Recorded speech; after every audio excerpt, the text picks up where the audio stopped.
In continuation of the last lecture, we were discussing about the carbocation.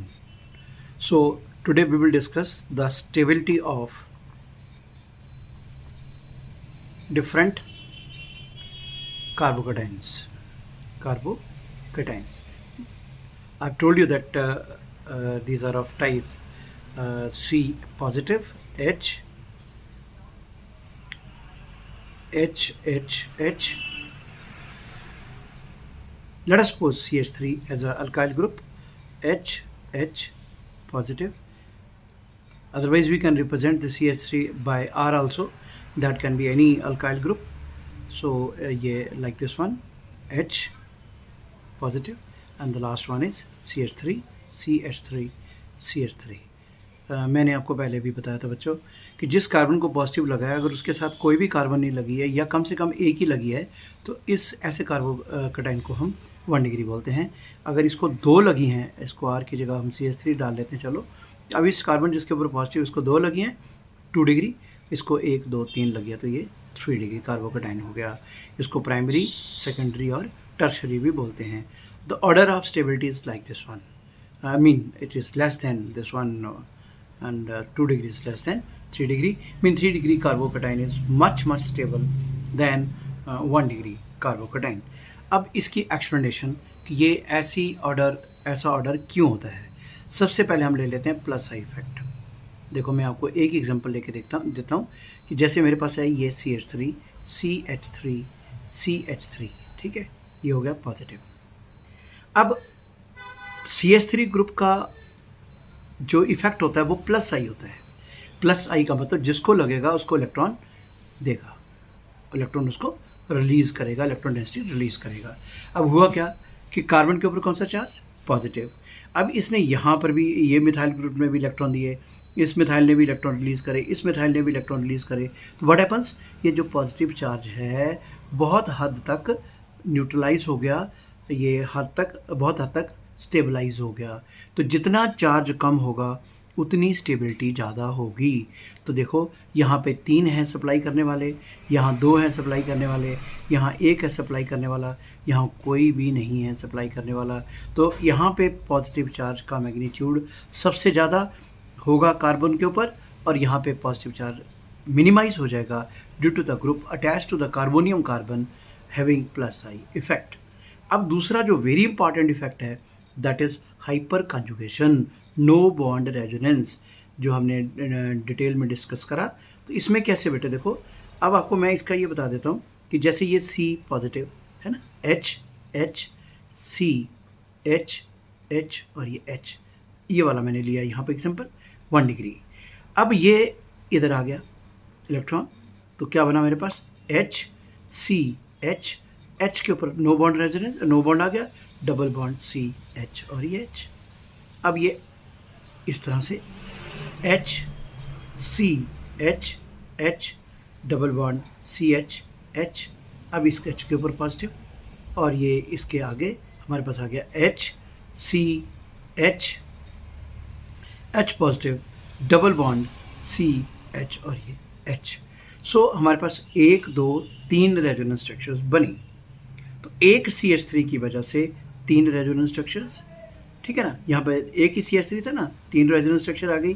तो यहाँ पर बनेंगी 3, यहाँ बनेगी 3 इसकी वजह से, 3 इसकी वजह से 6, यहाँ बनेगी 3 इसकी वजह से, 3 इसकी वजह से, 3 इसकी वजह से 9 स्ट्रक्चर्स बनेंगी। तो एक क्लियर है बात, जितनी रेजोनेंस स्ट्रक्चर देखो ना 9 कैसे बनेंगी, जैसे हमने यहाँ शो करा इस तरह से, ये इधर आ गया, तो ये एक CH3 इनके साथ 3 एक कार्बन के साथ 3 हाइड्रोजन लगी, तो 3 डायग्राम इसके साथ बन जाएंगी, 3 इधर बन जाएंगी नो बॉन्ड रेजोनेंस, 3 इधर बन जाएंगी नो बॉन्ड रेजोनेंस, तो 9 होगी। इधर बनेगी 3 और 3 6, इधर बनेगी 3, तो डेफिनेटली, और इधर तो कोई भी नहीं बनेगी क्योंकि इसके पास तो CH3 है ही नहीं, CH बॉन्ड है ही नहीं, क्योंकि no bond resonance hyperconjugation की डेफिनेशन ही ये है कि interaction between this pi electron and या pi electron and sigma electron. तो सिग्मा CH इलेक्ट्रॉन ये हो गया, और हमारे पास पाई इलेक्ट्रॉन मैंने आपको बताया ही है कि वहाँ कार्बन और कार्बन के बीच में जैसे डबल बॉन्ड आ गया, या हमारे पास कार्बन के ऊपर जैसे पॉजिटिव चार्ज आ जाता है, उसकी वजह से जो हमारे पास इंटरेक्शन आ जाती है, तो वही हमारे पास। तो इसके केस में 1 डिग्री देता है 3 रेजोनेंस स्ट्रक्चर, 2 डिग्री देता है 6 और 3 डिग्री देता है कितना 9 resonance structure. More the number of resonance structures more will be the stability. तो ये हुआ हाइपर कॉन्जुगेशन। अब हम बात करते हैं बच्चों कि जहाँ पर हमारे पास जो पॉजिटिव चार्ज है that is in conjugation with double bond. In conjugation with double bond means जैसे मेरे पास ये इस तरह से हुआ, ये इसको बोलते हैं हम benzyl carbonium ion CH2 positive, ये इस तरह से। तो ये बेंजाइल कार्बोनियम आयन है, ये इस तरह से, ठीक है। यहाँ भी आपको एक चीज़ मैं एक्सप्लेन कर देता हूँ, वेरी इंपॉर्टेंट, पर याद भी रखना चाहिए आपको, तभी फ़ायदा है इसका, कि ये मेरे पास है ये बेंजीन, ठीक है, और इसके ऊपर लगा मिथाइल ग्रुप, लग गया। अब यहाँ पे 3 पॉसिबिलिटीज़ हैं, कौन कौन सी? ये इस तरह से CH, ये फिर ये इस तरह से CH, ये, और फिर लास्ट ये इसके साथ अटैच नहीं है, ये फिर लास्ट ये C। क्या देख रहे हैं आप? वो ये कि यहाँ पर 3 हाइड्रोजन लगी थी मिथाइल बेंजीन, यहाँ पे एक हाइड्रोजन हटा दिया, एक वैलेंसी इसकी सेटिस्फाई नहीं है। तो जब किसी की वैलेंसी सेटिस्फाई नहीं होती है दैट इज़ रेडिकल, तो इसका नाम दे देते हैं हम बेंजाइल, ठीक है ना। ये इसको बोल देते हैं बेंजल जब 2 हाइड्रोजन हटा दी जाए, और इसको बोल देते हैं बेंजो जब तीनों हटा दी। जैसे Cl लगा दें तो बन गया बेंजो ट्राइक्लोराइड, 2 लग जाएंगी बेंजल डाइक्लोराइड, एक ही लगी तो बेंजाइल क्लोराइड, ठीक है ना। तो ये हमारे पास आ गया, जो देखो एक हाइड्रोजन नहीं है तो बेंजाइल कार्बोनियम आयन। अब बेंजाइल कार्बोनियम आयन में होगा क्या बच्चों? वो इस तरह से CH2 positive. Now this positive charge is in conjugation with double bond, तो ये डबल बॉन्ड इधर आ गया।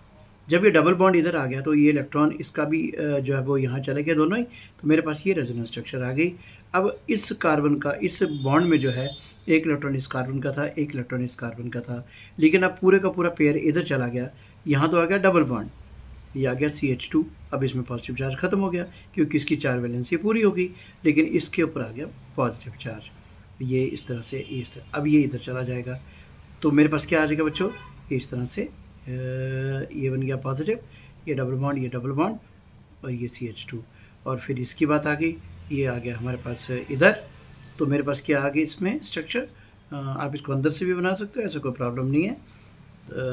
ये बन गया मेरे पास, इसको तो हमने छेड़ा ही नहीं, CH2, ये आ गया पॉजिटिव, ये आ गया इस तरह से, ये आ गया इस तरह से, फिर अल्टीमेटली ये फिर यहाँ पर आ गया, और ये मेरे पास आ गई यूँ CH2 पॉजिटिव, इस तरह से ये।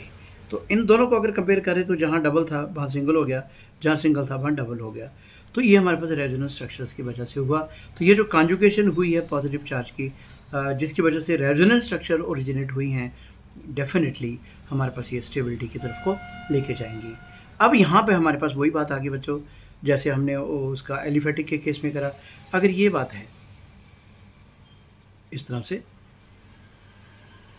ये मेरे पास आ गया आपका CH पॉजिटिव, ठीक है, यहाँ CH2 पॉजिटिव था, यहाँ CH, यहाँ मैंने एक बेंजीन ग्रुप और लगा दिया, है ना। अब ये हमारे पास क्या हो गया? इस तरह से ये आ गया, इस तरह से CH पॉजिटिव, H नहीं लगाएंगे हम यहाँ पे फिर हम लगाएंगे इस तरह से यूँ, और यहाँ पे भी हम लगा देंगे फिनाइल ग्रुप इस तरह से। अब देखो ध्यान दो, यहाँ पर एक ही फिनाइल ग्रुप लगा हुआ था कार्बोनियम कार्बन को, यहाँ 2 फिनाइल ग्रुप लगे, यहाँ 3 फिनाइल ग्रुप लगे। डेफिनेटली जो रेजोनेंस स्ट्रक्चर आपने एक फिनाइल ग्रुप के साथ बनाया, यहाँ पे हमारे पास दोनों फिनाइल के साथ बनाओगे, यहाँ आप तीनों फिनाइल ग्रुप के साथ बनाओगे। ध्यान दो प्लीज़, मैं थोड़ा सा इधर चला गया था, फोकसिंग की तरफ ध्यान नहीं दिया। I will explain you again कि ये मेरे पास आ गया बेंजीन के ऊपर CH2 पॉजिटिव, ये बेंजाइल रेडिकल मैंने आपको बोला। फिर मैंने आपको यहाँ पे समझाया कि यहाँ पे 3 तरह के रेडिकल पॉसिबल हैं। ये बेंजीन के ऊपर CH3, अगर यहाँ पे एक हाइड्रोजन हटाया इसको बोला बेंजाइल, 2 हाइड्रोजन हटाए इसको बोला बेंजल, तीनों हटा दिए इसको बोला बेंजो। अगर देखो यहाँ तीनों को Cl लगा होता तो मैं बोलता बेंजो ट्राइक्लोराइड, दोनों को लगा तो बोलता बेंजल डाइक्लोराइड, यहाँ एक को लगा तो बोलता बेंजाइल क्लोराइड। अब क्योंकि यहाँ पे इसके ऊपर कोई मैंने कुछ नहीं लगाया तो this is benzyl carbonium ion, अब बेंजाइल कार्बोनियम आयन ये आ गया मेरे पास, benzyl carbonium ion. There will be interaction between pi electron and this positive charge. तो ये इस तरह से इधर को शिफ्ट करा, डबल बॉन्ड इसके और इसके बीच में आ गया, तो ये हमारे पास ये पॉजिटिव इधर आ गया, फिर इधर को इधर शिफ्ट करा, पॉजिटिव इधर आ गया, अल्टीमेटली हमारे पास इस कार्बन के ऊपर पॉजिटिव चार्ज आया। तो यहाँ पे हमारे पास जहाँ इन दोनों को कंपैरिजन करें, जहाँ डबल था वहाँ सिंगल हो गया, जहाँ सिंगल था वहाँ डबल हो गया, तो इस तरह से ये रेजोनेंस स्ट्रक्चर बनी। ये एक फिनाइल ग्रुप के साथ बनी। अब हमारे पास दो पॉसिबिलिटीज़ हैं। देखो, इस कार्बन के पास 2 हाइड्रोजन और 1 फिनाइल, इस कार्बन के साथ 1 हाइड्रोजन 2 फिनाइल, इस कार्बोनियम आयन के पास कोई हाइड्रोजन नहीं, तीनों फिनाइल। तो ये भी रेजोनेंस शो करेगा, ये भी रेजोनेंस शो करेगा, ये भी रेजोनेंस शो करेगा। तो ये जो ट्राइफिनाइल कार्बोनियम आयन आ रहा है ना, triphenyl carbonium ion, phenyl triphenyl carbonium ion, इसकी रेजोनेंस स्ट्रक्चर का number much greater than these diphenyl carbonium ion और ये बेंजाइल कार्बोनियम आयन। तो सबसे कम है यहाँ पर, इसमें डबल 2 बेंजीन की वजह से आ जाएगी, 2 फिनाइल ग्रुप की वजह से आ जाएगी, या 3 फिनाइल ग्रुप की वजह से आ जाएगी। So this is more stable then this one, this is more stable then this benzyl carbonium ion. तो ये हमारे पास इस तरह से ऑर्डर ऑफ स्टेबिलिटी के बारे में हमने डिस्कस करा। अब हम डिस्कस करते हैं विनाइल कार्बोनियम आयन। अब विनाइल देखो 2 तरह के होते हैं हमारे पास, विनाइल एंड इलाइल अलाइल। ये हुआ CH2 double bond CH positive, ठीक है ना, इसको बोल देंगे vinyl carbonium ion, vinyl carbonium ion, क्योंकि CH2 डबल बॉन्ड CH, ये vinyl, CH2 double bond CH single bond CH2 ये, ठीक है ना, this is called allyl. Allyl, allyl radical, vinyl radical. अब पॉजिटिव चार्ज है तो विनाइल कार्बोनियम आयन।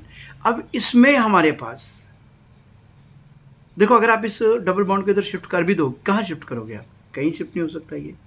तो vinyl carbonium ion is much less stable, बहुत ही कम स्टेबल होता है ये, ठीक है ना, in comparison to allyl carbonium ion. देखो, अलाइल कार्बोनियम आयन क्या हो गया, CH2 double bond CH CH2 positive, this is allyl carbonium ion. अब अलाइल के केस में क्या है, ये डबल बॉन्ड इधर शिफ्ट कर गया, मेरे पास क्या आ गया, ये CH2 positive single bond CH double bond CH2, ठीक है, ये आ गया इसकी। लेकिन यहाँ पे तो रेजोनेंस पॉसिबल है ही नहीं, तो इसका मतलब allyl carbonium ion is more stable than vinyl carbonium ion due to the availability of the resonance. तो ये हमारे पास इस तरह से इसके केस में बात आ गई बेटे। अब कार्बोनियम आयन की stability on the basis of group attached in benzene ring. देखो, जैसे मेरे पास ये आ गया, अब यहाँ पे मानो आपके पास है CH2 पॉजिटिव बेंजाइल रेडिकल, अब ये मेरे पास आ गया X, है ना, एक ये पॉसिबिलिटी एक ये है CH2 पॉजिटिव, ठीक है, और ये आ गया मेरे पास Y, ये। तो एरो से पता चल रहा है कि ये X जो है that is electron withdrawing in nature, ये जो Y है that is electron releasing nature. तो डेफिनेटली इलेक्ट्रॉन विड्रॉइंग ग्रुप वाला होगा माइनस आई इफेक्ट वाला, रिलीजिंग वाला होगा प्लस आई इफेक्ट वाला। अब यहाँ से क्लियर है, एक तो पहले कार्बन के ऊपर पॉजिटिव चार्ज, ऊपर से इलेक्ट्रॉन विड्रॉइंग पॉजिटिव चार्ज को और बढ़ा रहा है। जितना मैग्नीट्यूड ऑफ चार्ज ज़्यादा होता है, स्टेबिलिटी उतनी कम हो जाती है। इसका मतलब ये हुआ कि अगर कोई भी ग्रुप जिस कार्बन के ऊपर पॉजिटिव चार्ज है और जो अटैच है बेंजीन रिंग के साथ, उसके ऑर्थो पोजीशन के ऊपर या पैरा पोजीशन के ऊपर अगर कोई ग्रुप लगा है जिसका इफेक्ट है माइनस आई इफेक्ट, इलेक्ट्रॉन को अपनी तरफ को खींचने का, वो उसकी स्टेबिलिटी को कम करता है, because that will make carbonium carbon more and more positive. अब इसने दिया, वाई ग्रुप ने क्या दिया, इलेक्ट्रॉन रिलीज करे, रिलीज करके अल्टीमेटली क्या करा, इसने इस पॉजिटिव चार्ज को स्टेबलाइज कर दिया। तो जितना चार्ज मिनिमाइज होता है उतनी स्टेबिलिटी बढ़ती चली जाती है। तो ये एक रीज़न इसके केस में हमारे पास है। नाउ नेक्स्ट हमारे पास है कार्बेनाइन। जहाँ तक कार्बे अनाइन का सवाल है, यहाँ से क्लियर हो रही है बात। Anion mean negative charge, carbon carrying negative charge is known as carbanion, is known as carbanion. तो जैसे मेरे पास यहाँ पर है, आप ले सकते हैं यहाँ पर कि CH3, बिल्कुल वैसे ही CH नेगेटिव, HCH नेगेटिव,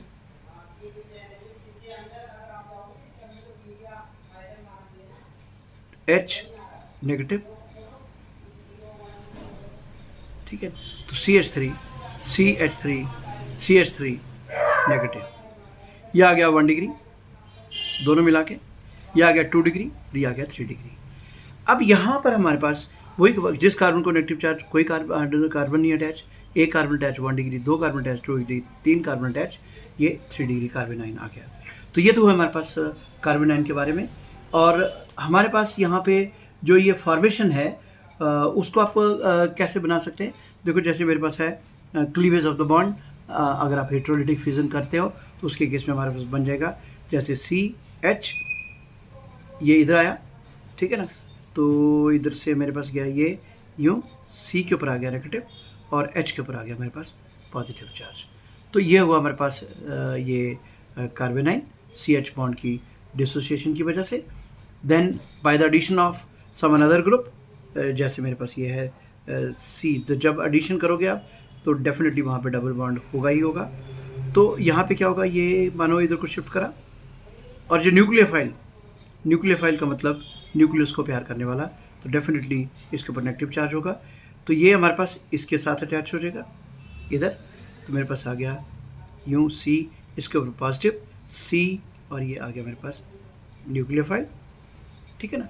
तो न्यूक्लियोफाइल इसके साथ अटैच हो गया। तो ये हमारे पास इस तरह से, इसके केस में हम बात कर देते हैं, ये इसके ऊपर सॉरी नेगेटिव चार्ज आ गया। देखो ध्यान दो, ये इधर को शिफ्ट करा, इस कार्बन के ऊपर आया नेगेटिव चार्ज, इस कार्बन के ऊपर आएगा पॉजिटिव चार्ज, और न्यूक्लियोफाइल ने इसको यहाँ पे इस कार्बन के ऊपर अटैक कर दिया, इसको, जिसको मैंने आपको समझाया था इलेक्ट्रोमेरिक इफेक्ट, ठीक है ना। तो ये shifting of the electron density on the demand of attacking reagent. तो ये दोनों में से किसी एक कार्बन को शिफ्ट कर जाएगा, जिसको करा उसके ऊपर नेगेटिव, दूसरे के ऊपर पॉजिटिव, और उस पॉजिटिव के ऊपर आराम से न्यूक्लियोफाइल जो वो अटैक कर देगा। जहाँ तक इसकी स्ट्रक्चर का सवाल है बच्चों,